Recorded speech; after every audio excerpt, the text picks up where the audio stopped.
एल्विश यादव का सिस्टम हुआ हैंग, क्या एल्विश में नहीं है दम? नहीं, ऐसा हम तो बिल्कुल नहीं कह रहे, बल्कि बिग बॉस 9 के विनर प्रिंस नरूला बोल रहे हैं। प्रिंस नरूला और एल्विश यादव की जो कंट्रोवर्सी है काफी चर्चा में है। इसको फैंस हर दिन नई कंट्रोवर्सी को नया मोड़ दे रहे हैं। इतना ही नहीं, बल्कि इनके फॉलोअर्स भी आपस में एक दूसरे को काफी ट्रोल और गाली गलौज करता हुआ दिख रहे हैं। लेकिन सवाल ये उठता है कि क्या ये कंट्रोवर्सी क्रिएट होने का रीजन क्या है?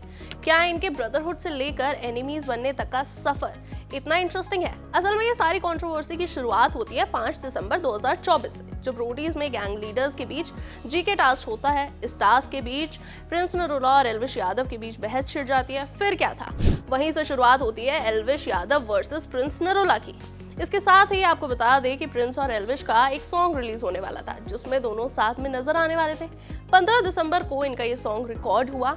एल्विश ने प्रिंस नरूला के साथ मिलकर अपना शूट किया, लेकिन ठीक इसके बाद यानी कि 16 दिसंबर को प्रिंस नरूला ने फाइट में एक स्टोरी शेयर की, जिसमें उनके साथ एल्विश और नेहा साथ में नजर आए।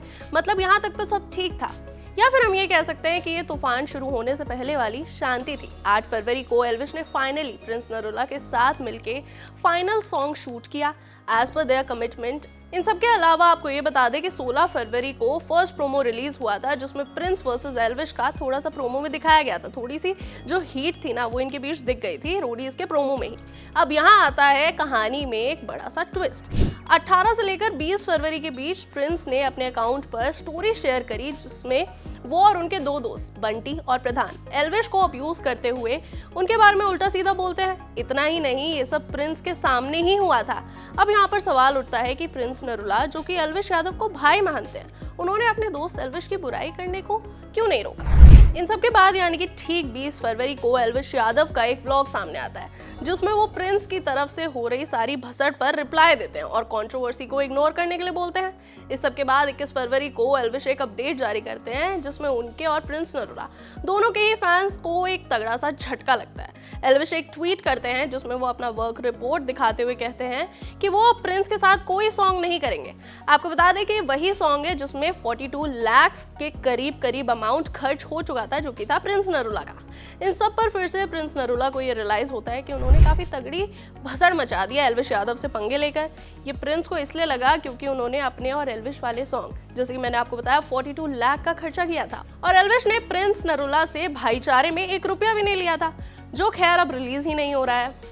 इस सब के बाद प्रिंस अपनी गैंग को लेकर गुड़गांव पहुंचे एल्विश यादव से सुलह करने, ताकि एल्विश प्रिंस साथ मिलकर सॉन्ग रिलीज कर पाए, क्योंकि खर्चा तो भाई देखो बहुत मोटा हो ही गया था। लेकिन यहाँ एल्विश ने सीधा प्रिंस नरूला को इग्नोर कर दिया, और इग्नोर करने की वजह थी प्रिंस का बिना मतलब में रजत दलाल को बीच में घसीटना। जी हाँ, यहाँ पर हो गई रजत दलाल की एंट्री। फिर 27 फरवरी को फिर से एल्विश यादव ने अपने इंस्टाग्राम अकाउंट पर अपने फैंस के साथ स्टोरी शेयर करते हुए सब ठीक बताते हुए एक पोस्ट शेयर करी। यहाँ पर दोनों के फैंस को लगा कि शायद अब प्रिंस वर्सेस एल्विश नहीं देखने को मिलेगा, इन दोनों के बीच सुलह हो गई है। लेकिन फिर आता है एक और ट्विस्ट। 5 मई को फिनाले शूट हुआ, जिसके बाद वो हुआ जो काफी अनएक्सपेक्टेड था।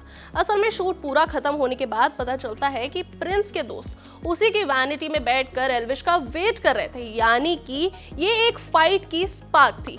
इतना ही नहीं, प्रिंस ने एल्विश के बारे में काफी इंसल्टिंग चीजें बोली, जो शो में साफ नजर आई। ये तो रही शो की बात। चलिए आपको बताते हैं कि वैनिटी में प्रिंस क्यों एल्विश का वेट कर रहे थे, और वो भी अपने दोस्तों के साथ। आपको बता दें कि प्रिंस पूरी तरह से तैयार थे एल्विश को जानबूझ के प्रोवोक करके उनके साथ फाइट को उकसाने के लिए, जिससे बात और ज्यादा आगे बढ़े, आग पकड़े, और फिर प्रिंस के जो गुंडे हैं वो एल्विश पर रिएक्ट कर सके। ये सारी कंट्रोवर्सी के बाद चीजें ठीक होने लगी थी। लेकिन स्टोरी में क्या है, ऐसा टर्न जो कि किसी ने भी एक्सपेक्ट नहीं किया था। लेकिन हमें पता है ना, एल्विश यादव जहां जाते हैं वहां अपना लकी चार्म तो लेके ही जाते हैं। जी हाँ, एल्विश यादव उस टाइम पर जीत गए रोडीज डबल क्रॉस।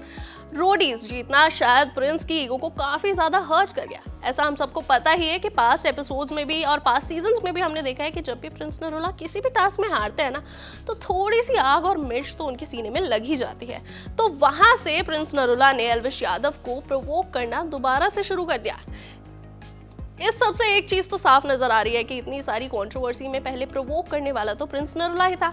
और इतना ही नहीं, अगर देखा जाए तो एल्विश ने अपनी तरफ से पूरी कंट्रोवर्सी पे कुछ खास इंपॉर्टेंस दिया नहीं है। हालांकि अभी भी ये कंट्रोवर्सी चल ही रही है। प्रिंस नरूला कंटिन्यूअसली एल्विश यादव को अटैक कर रहे हैं।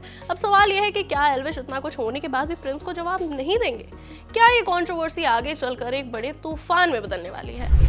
क्या इसमें और भी इन्फ्लुएंसर्स इन्वॉल्व होंगे, क्योंकि रजत दलाल ने तो अपने कदम थोड़े पीछे खींच लिए हैं। आप इस पूरी कंट्रोवर्सी पर क्या सोचते हैं? अपनी राय हमें फटाफट से कमेंट सेक्शन में बताएं और ये भी कमेंट कर दें आप टीम एल्विश में हैं या फिर टीम प्रिंस नरूला।